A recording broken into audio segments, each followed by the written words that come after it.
Hi everyone, I'm back with Mary Pratt, aka Pratt, who very kindly spoke to me last week about how she overcame a major career setback.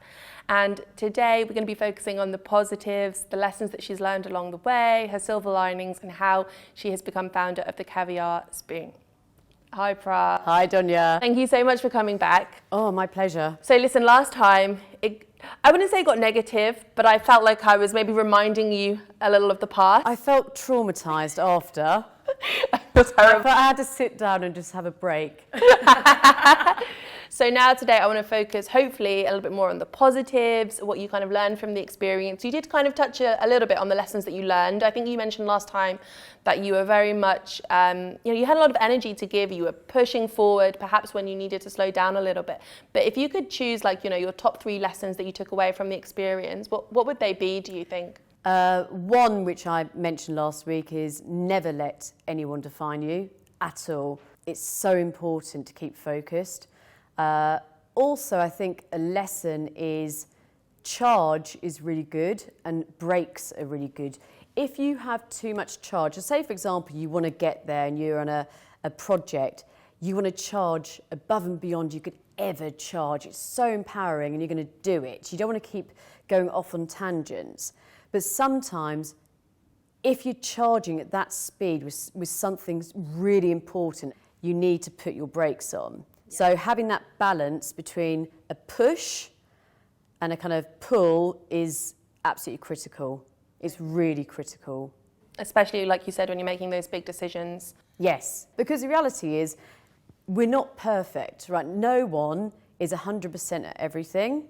So you have to look at the parts you're really good at and do them really well, but you can't rush through the parts which needs extra help. So you mentioned, that you are kind of working on some collaborations now. You are the master behind that. And I know you've set up the Caviar Spoon, which focuses on collaboration specifically. Can you tell us a little bit more about the Caviar Spoon and the purpose behind it? Yeah, I mean, when I was in recruitment, it used to be person with company.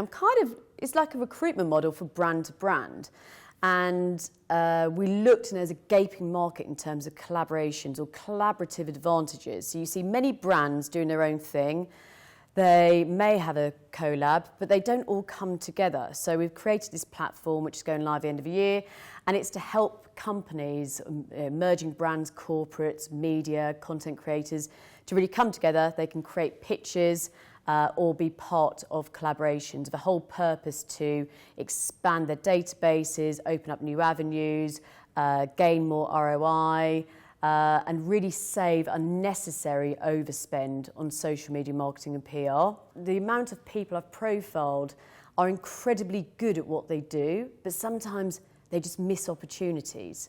So, there's amazing collaborations out there. So if you think about Smeg and Dolce & Gabbana, or Spotify with an astrologer, and they've created these cosmic playlists. There's all of these ideas where sometimes people think it's just a beauty brand with a fashion label or an influencer with a hotel, and there's so much more than that. So the collaboration, platform, the Caviar Spoon, is really about helping companies, and it's a blank canvas to make this kind of magic happen.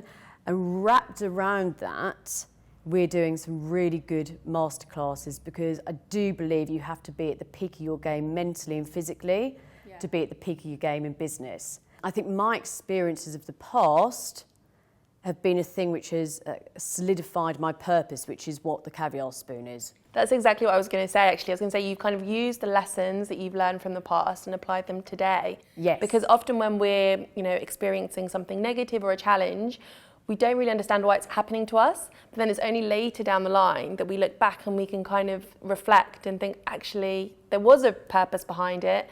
And maybe for you, the Caviar Spoon is almost like your silver lining. It might never have happened. Yeah.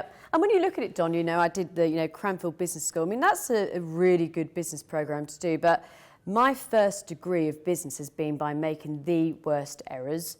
That, I've literally nailed that first degree of making the errors, which have become the reason why I'm doing the Caviar Spoon, because I can see an opportunity, but wrapped around that I see a lot of people just like us. Some are doing well, some are struggling.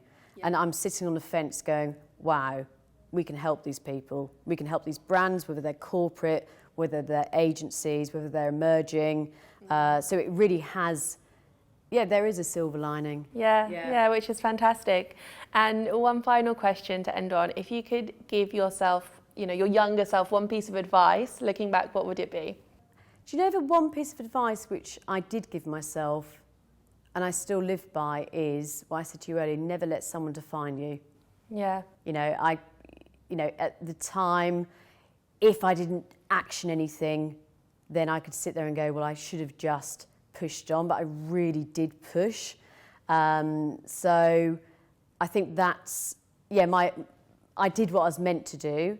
I think the only piece I'd sit there and say to myself is slow down. Yeah. And that's not in a negative way. That's not in a, well, be steady. But it's just in the purpose of when something is a little bit tricky or you're not 100% sure, just put the brakes on slightly, assess it. Then if you still think it's right, charge. But don't keep going full pelt. Which is great advice, especially today when everyone is just so busy and propelling forward. Just take a step back. Yeah. And I think, we were also, another lesson which I've learned as well, which I think is really good, is just be yourself. And, I see that, and you see that, especially in the Middle East, people are trying to copy.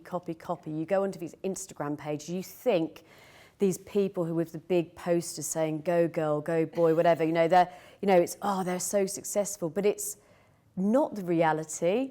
And the reality is that some people may not like you and they may not like your business, but if that's the case, they're not your type of people anyway.